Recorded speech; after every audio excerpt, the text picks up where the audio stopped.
салому алайкум ва раҳматуллоҳи ва таъала ва баракату. Салому алайкум бародарон ва хоҳарони азиз. Зинда ва сарбаланд бошед. Худованд ҳамата нигаҳдор бошад. имрӯз темаи мо барои як бародармон ки бисёр бачаҳо хоҳиш кардан дар бораи он бародар гап занем. Ин бародари Паганиала ролик Рамазонҷон исмаш. Дар бораи ҳамин гуфтан як-ду видеоам рости гап равон кардан ки дар бораи ҳамин бародар гап зан ки оқибати ҳамин бародар чӣ мешавад дар зиндон. ҳоле як намедонем ки ҳози ҳамон бародар аз зиндон мисол гап кардагиянд ё не. ҳози дани время бугӯем ки дар СИЗО аст. СИЗО аз зиндон фарқият дора бародаро. Следстваш СИЗО ин ду следства меравад. Мумкин ки 6 моҳ баравад, мумкин ки 3 моҳ баравад, мумкин ки 1 сол баравад. Следства чанқа меравад, ин номаълум аст. баъди СИЗО баъд мебаранаш мисол гап зиндон. баъд мебаранд зиндон мисол гап лагер мекунанд. то забони русӣ лагер меравад. лекин то уҷа рафтанам мумкин аст ки кораш агар сабук боша мумкин ки ҷавобаш бидиҳанд. агар кораш ки сабук набоша ҳатман лагер мебардоранаш. ана ки барои лагер рафтан оқибати ӯ бародар чӣ мешавад. рости гап хелиҳо беҳад зиёд ҳастанд бародарое ки мисол репхону актёрову актрисаҳову тамоме кас айоҷа ягон кас страховка надорад. даже муллоҳо ҳам ҳастанд. шумо прекрасно медонед ҳаматон ки муллоҳо ҳам меғалтанд.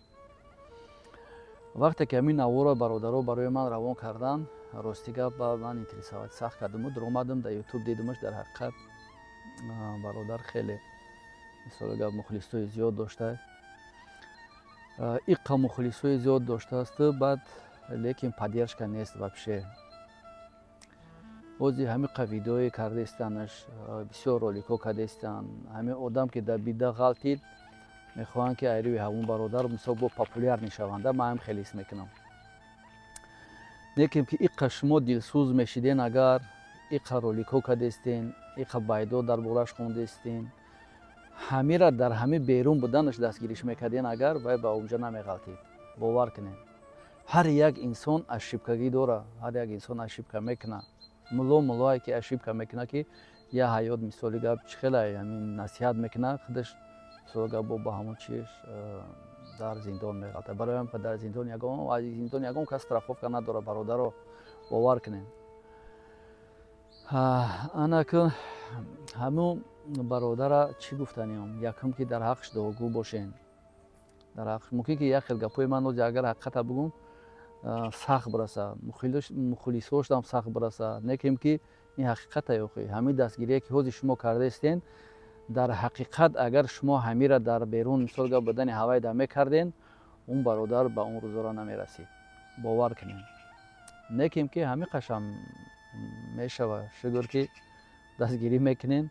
агар ки аддушӣ мисол гап шумо худтона ҳис кунед ки мисол гап бародари шумо ҳис кунед ки дар ҳақиқат дӯсташ медорен як ҳамчун бародарона совет метам ки ягон сум ҷамъ карда фақат барен дар падару модараш агар ки зинда бошанд ҳаёт бошанд падару модараш да мисоли гап ёрдам кунен. вай ҳатман барои вай передачка мекунад. неким ки иншоалло ки хай дар ҳаққаш дуогӯ бошем ки корош сабуктар шавад. статьяи вайра ман мисол ба ҳамин вақте ки бисёртар интересоват кардин рости гап дар интернет даромадумам дидумам хондумам хеле статьё агар ки худо аён рӯз накунад дар Россия меғалтиданд ёра сраза мегирифтанд статьёи 200 агар хато накунам 75 боша враг государства мезананд. набоша ми ягон кори ягон гапи чиз задагӣ нестай бечора. акар тамом ин Россия да медонад ки ҳози ҳамин дани время ҳоли мо чӣ ҳол аст. барои ҳамин 10 миллион одам ҳамаш в курсе ҳастанд ки чӣ гапу хабар рафтаистай.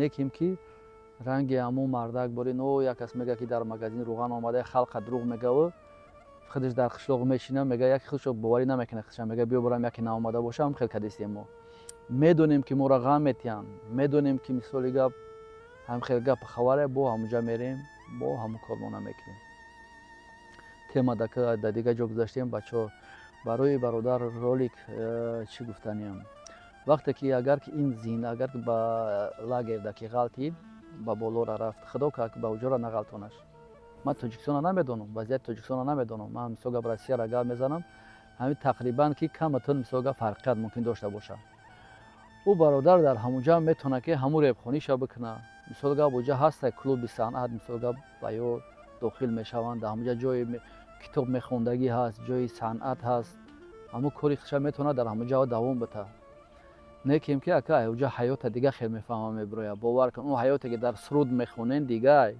اون حیاتی که در حقیقت های و دیگه وای را میدروین بعد میبینین اوجا دیگه همون علامه که در دل هست و یا را اوجا بعد باور کن ممکن که رپای نوش ببرویا ممکن که تماما رپخونی را بس کنه بسیار برادرایی که در اوجا میغلطن راستی گپ اکنون گپی من مثال گپ خطا نغلطه گپی من بلند نروه برای برادرایی که در برادرایی که هستند در بیرون مثال گپ در بارشان بسیار گپای قبیح نزنین نستوی تا مثال گپ باید خوندن ریپ خوندن دیگه چی فایده داره هیچ فایده نداره این فقط هم دستگیری شما فایده داره اگر در حقیقت دوستش بدارین دستگیریش کنین همین گفتنی هستم نیکم همچون من یک برادر دوستش میدارم تمامی بچه‌ای که جوانای تاجیکستان همه تا دوست می‌داریم به خدا که بالایی که دوستان می‌داریم نکنین به هر گپ و هر کار نکنین میدونم تاجیکستان کم ترک آبادی است فکر میکنین که مثال گپ هیچ کشما در کاردار دیگه نیست مثال گپ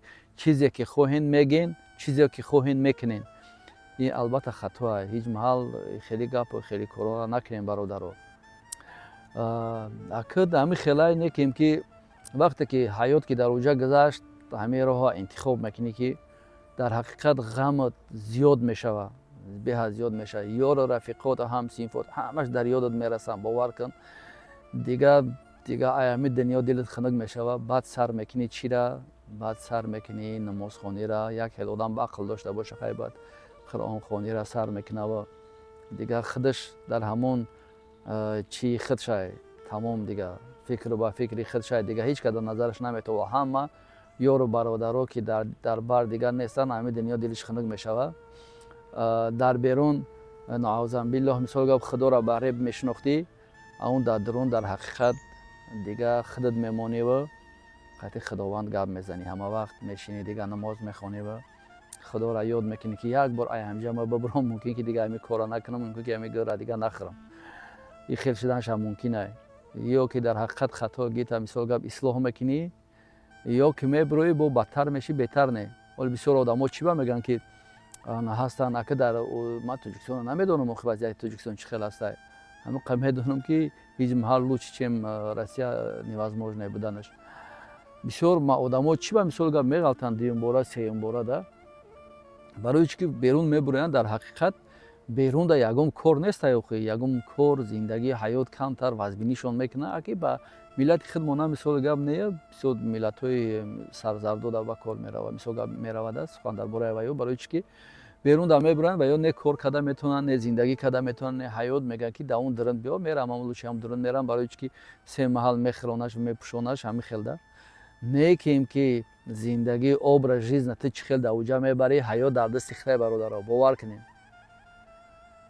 اکی ریب خونی بگویم اگر در اوجا در درون ریب خوندن سرود خوندن بانیا و در کدومی که در بانیا کار میکنه کدومی که در پرخ مخصوصی کار میکنه کدومی که در مدیسین بانیساش در کار میکنه کدومی خطی ادمنستراسیا کار میکنه یا همش در حساب سرخ میرون برادرها این حقیقت یگم جا رو پوشانده نمیشود برای همه برادرها در حقش دعاگو باشین ویدیو را که بسیار دوام بعد نمیتم در حقش دعاگو باشین برادرها بتونین همین که دستگیریش کنین خطیه بی که نپریموی گپ زده هم نمیتونین چیکار هم کده نمیتونین یگم سم مثال گپ یگم چیزی برین پدر و مادرش ده اگر یاردم کنین این بهترین میشه خداوند همه تا نگهدار باشه ای خیلی روزا در حق ما هم دعاگو باشین سلام علیکم و رحمت الله و تعالی و برکاته. فخر دارم از زمین تا آسمانم تاجیکم.